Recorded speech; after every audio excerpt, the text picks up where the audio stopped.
Welcome to Gold Derby. I'm senior editor Denton Davidson here with two-time Costume Designers Guild Award nominee Mitchell Travers, whose work can be seen on the Showtime limited series George and Tammy, starring Michael Shannon and Jessica Chastain.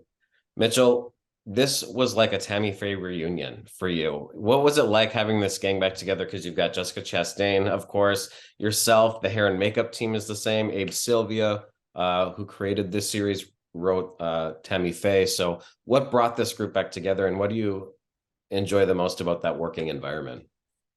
Well, actually, the conversations about this Tammy started while we were shooting the other Tammy.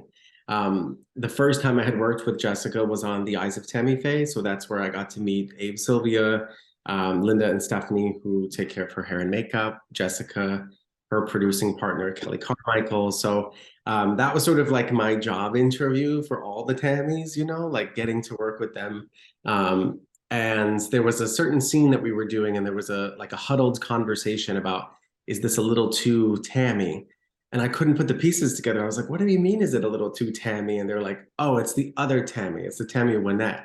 And that's when I realized, like, oh, there's another project about another Tammy. So it started to the pieces started to come together for me there. And then it was quite a little while, about almost a year between the two projects. So I had a lovely amount of time to figure out, get my research together, start to get my vintage dealers together about what I was going to need in order to take on this character.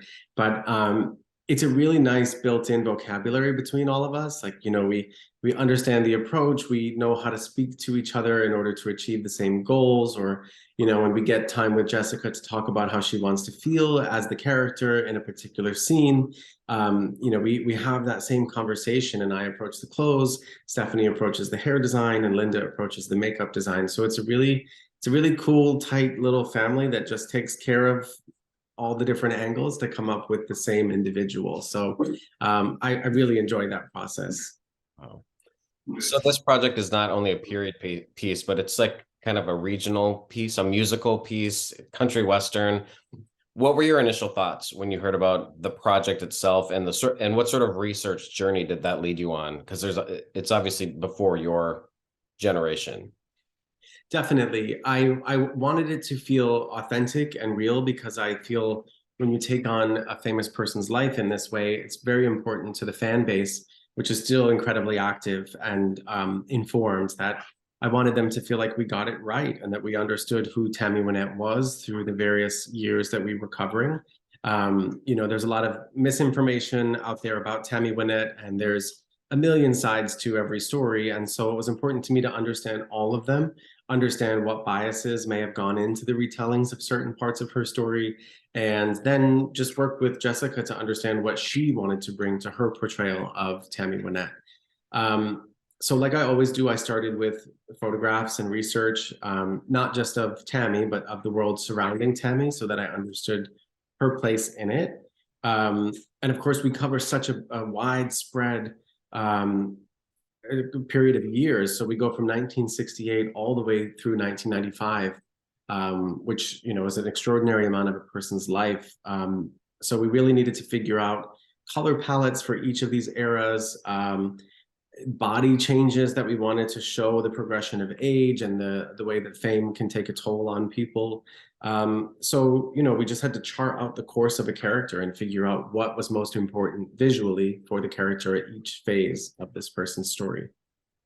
Is that typical for you to collaborate so much with an actor, or does that depend on what the project is? I mean, in this case, you spoke with Jessica quite a bit. I'm hearing. Jessica is incredibly hands-on with the creation of her characters, which I really value, and it's a system that we figured out together over the course of projects.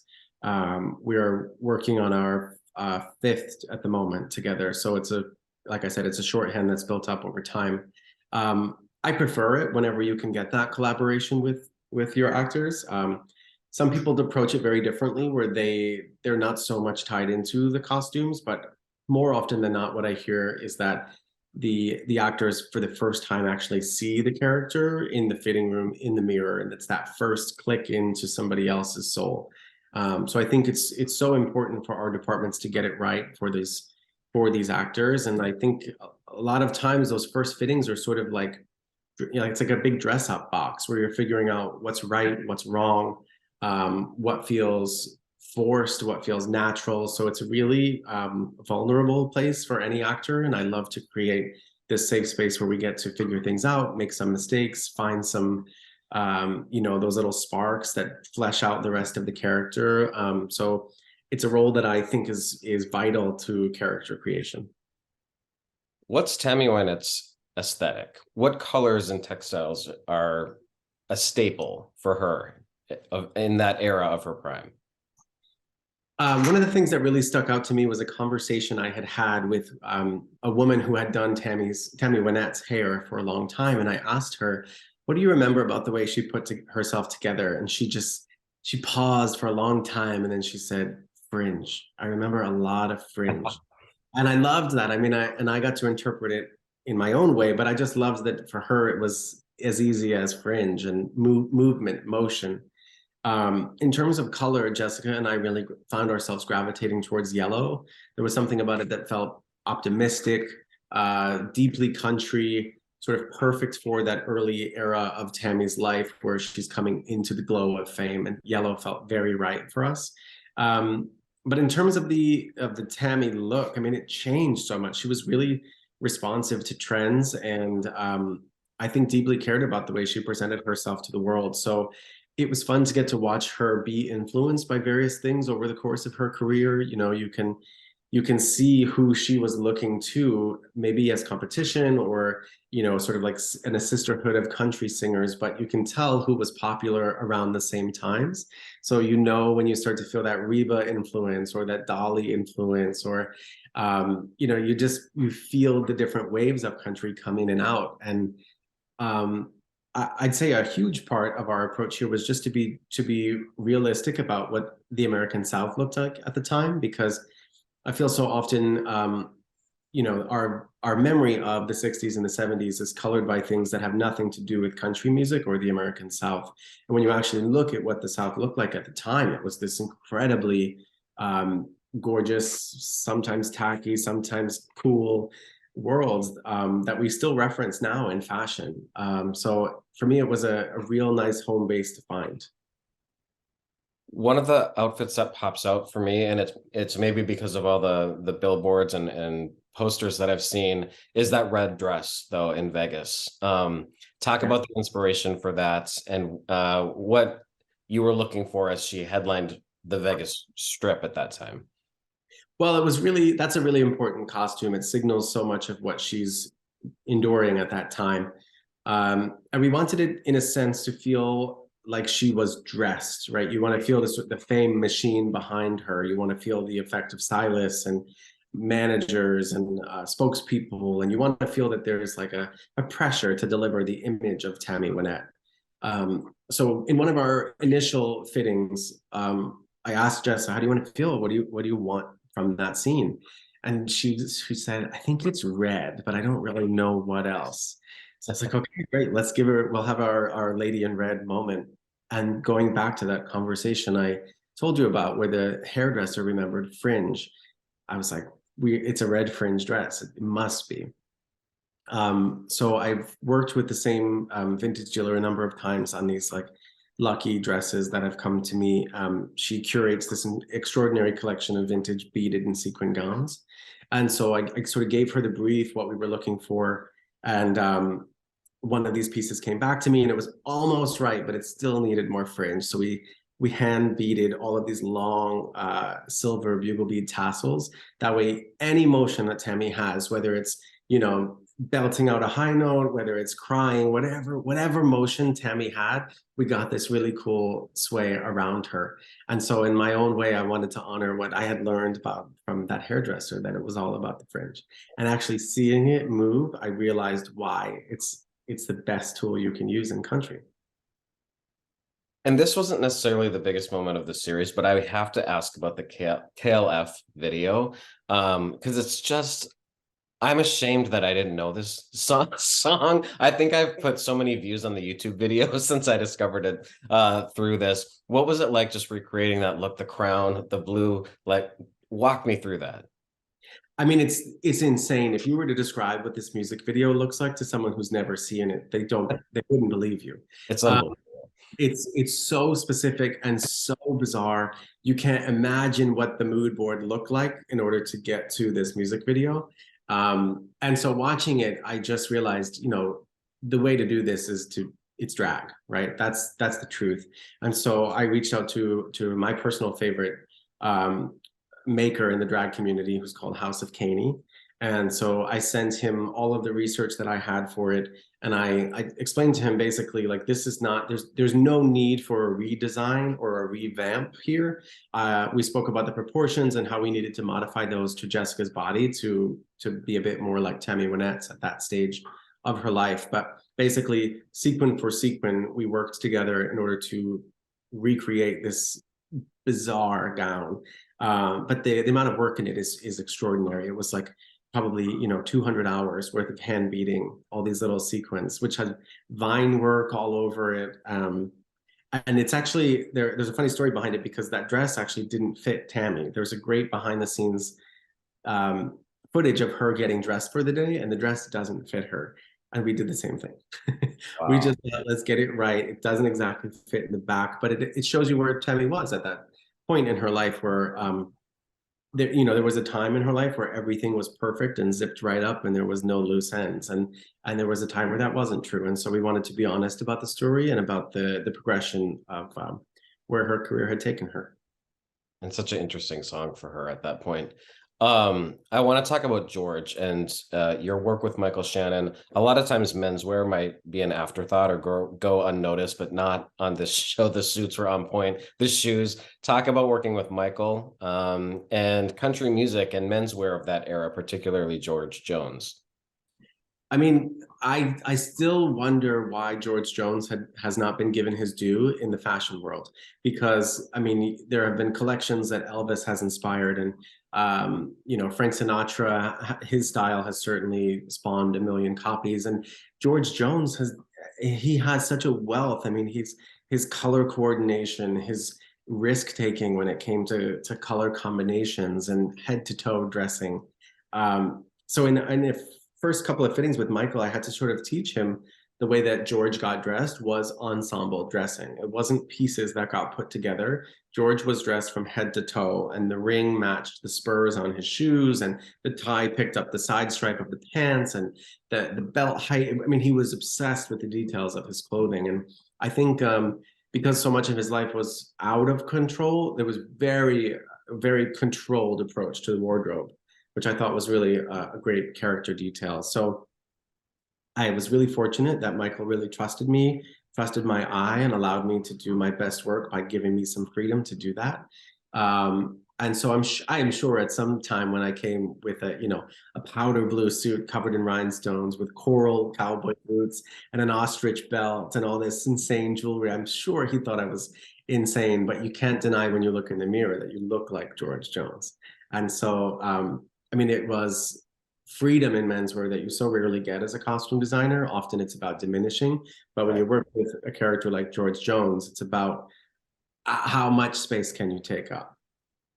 A big hurdle for us, though, was actually the difference in height, because Michael is, of course, 6'4". George is was so small that we needed to really modify the proportions so that Michael didn't feel quite as long, whereas George felt quite smaller.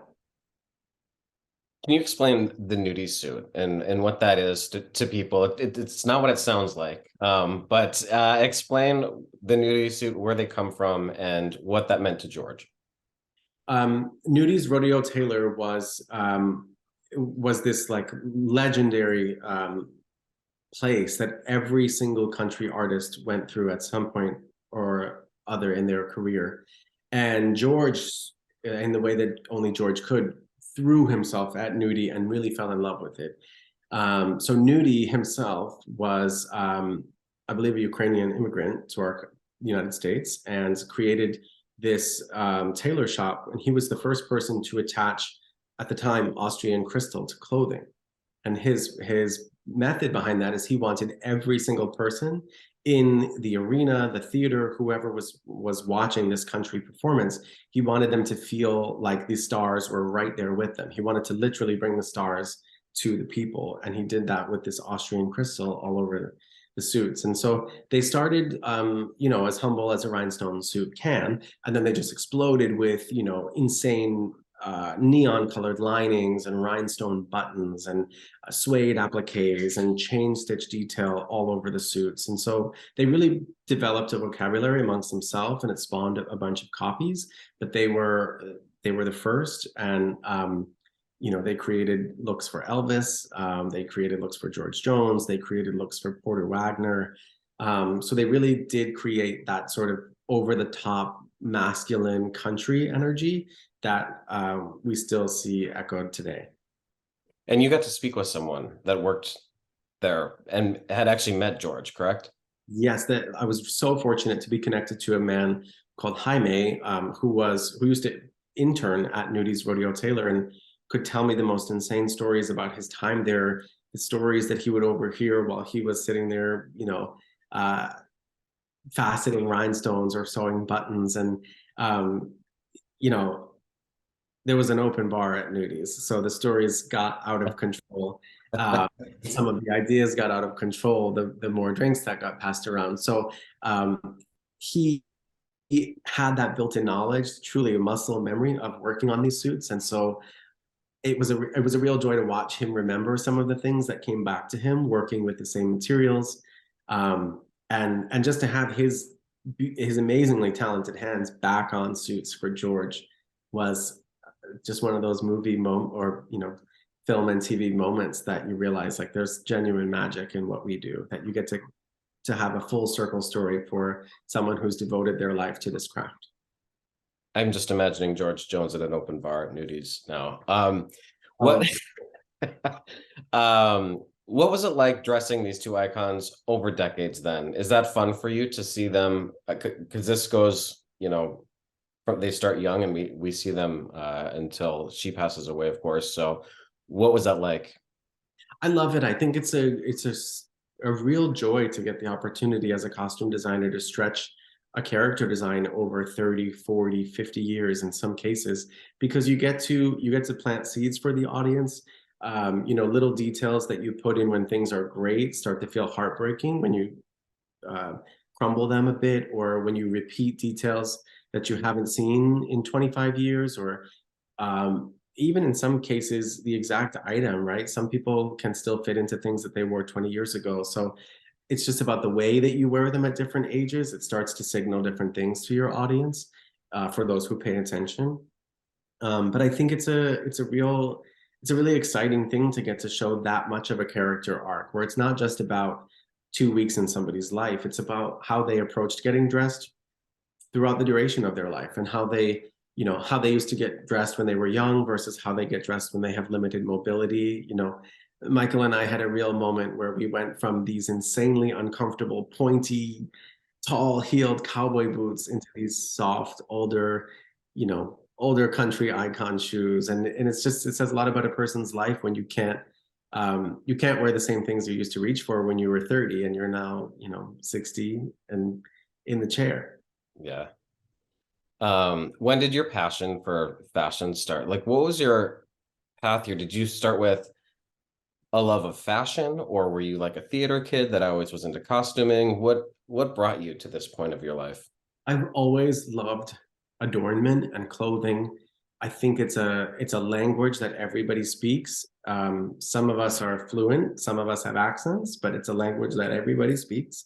And it's one of the only things in life that I don't think you get to abstain from. Everybody participates in it, even if it's your choice to try to show that you're not participating in it. You're still making the choice to show me that that's how you feel about clothes. And so I think it's this universal language that transcends economics, geography, history, and I just love it. And so my introduction was my mom coming down the stairs with two different shoes on, and she would hold up one shoe and then hold up the other and ask her little 4-year-old son to pick. And I think it was, I don't know, my mom giving me the agency to have that choice that sparks this costume designer that I've become. in my career. And I haven't stopped picking shoes since. Wow. Well, Mitchell Travers, congratulations on this incredible work on George and Tammy. Everyone can still check it out on Showtime. Best of luck to you and the entire cast and crew at the upcoming Emmys. And thanks for stopping by and speaking with Gold Derby today. Thank you so much.